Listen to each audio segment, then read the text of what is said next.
Hey guys, I'm Rambo Ray, head coach and general manager of the Dallas Empire. Today, coming to you with some control talk. I'm excited to bring you guys some information on it.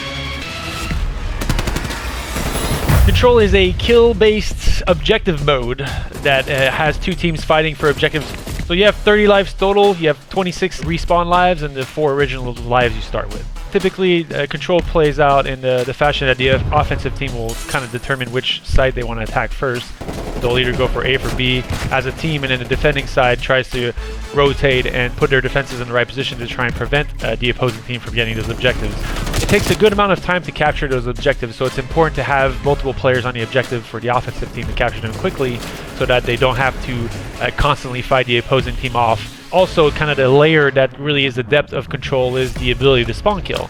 Unlike most of our respawn modes we've had in the past, it's pretty hard to get close to your opponent's spawn, but in control, if you position your team correctly, you can very much set the opposing team in a trap, either side, offensive or defensive side. So the difference in maps really is what's cool about control is you have some maps that are very offensive sided and some maps that are very defensive sided. I would say the best offensive map in control is Raid.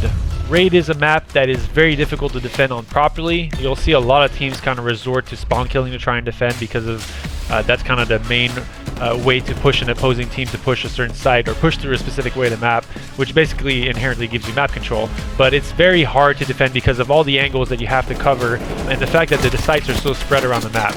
If a team decides to push A, there's a very large kind of span of time to rotate from B to A, so if you kind of guess wrong or don't play your cards right on defending the proper side, the offensive team can kind of get an objective really quickly to start the round and also give them the added bonus time for getting the first objective, which gives them a lot of time to get the second objective. Most maps are very hard to get just one objective. On Raid, the offensive team typically gets one more easy because of that. What a round this has been. I feel like the easiest, probably defensive map, I'd say it's pretty close between Garrison and Checkmate, but I'd say Garrison has a little more ease on the defensive side because of how defensible A is.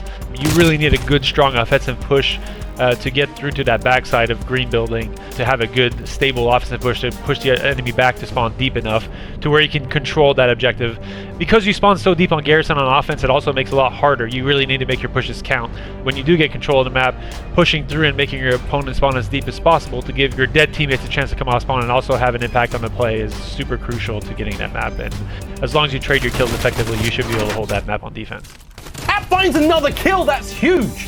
So one of the importance in control for people at home that are trying to get better at this is always understand where you stand on the map positionally and also take into account your life count. Like with domination and hardpoint last year, it was extremely fast. You kind of threw your body at the play based on the spawn you got. And this year with 4-on-4 and Cold War, it's changed a lot. There's a lot more situational plays you have to kind of understand, and your decision where you should be or on what you should do and where you should be on the map in control specifically is really based on how far your team up is on the map and also what your life count is. And on the defensive side, let's say you have a life advantage, then you can kind of throw your body at more and trade kills effectively because that'll make the other team, the offensive side, a little harder to get control of the map to get the objective, and also inherently give you more kills than the other team has to push them back towards your spawn, which is really ultimately the goal. And then on the flip side, on offense, if you have a life advantage, then use that life advantage to control the map, maybe be a little more Slay heavy, so on and so forth. There's a lot of decisions you can make really to grow yourself as a player and grow yourself in a controlled way.